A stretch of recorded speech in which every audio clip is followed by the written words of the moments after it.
যখন মেয়েটি ছোট ছিল তখন মা বলতো চুপ থাকো, বাচ্চারা এত কথা বলে না। একটু বড় হওয়ার পর বাবা বলতে লাগলো চুপ থাকো, তুমি এখন বড় হচ্ছ।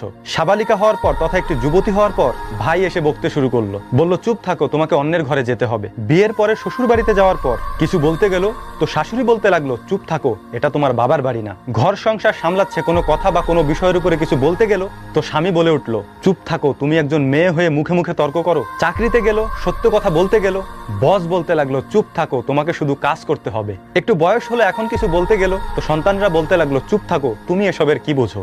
যখন সে বুড়ি হয়ে গেল তখন যখন কিছু বলতে গেল তখন সবাই মিলে বলল চুপ থাকো, তোমার এখন বিশ্রামের প্রয়োজন। আর এই চুপ থাকার পিছনে অনেক কিছু চাপা পড়ে যায়। সে এটা খুলতে চায়, কিছু বলতে চায়, কিন্তু তখনই মৃত্যু সামনে এসে দাঁড়িয়ে গেল। সেও বলতে লাগলো চুপ থাকো, তোমার সময় ফুরিয়ে গেছে। আর এভাবেই সে চিরকালের জন্য চুপ হয়ে গেল।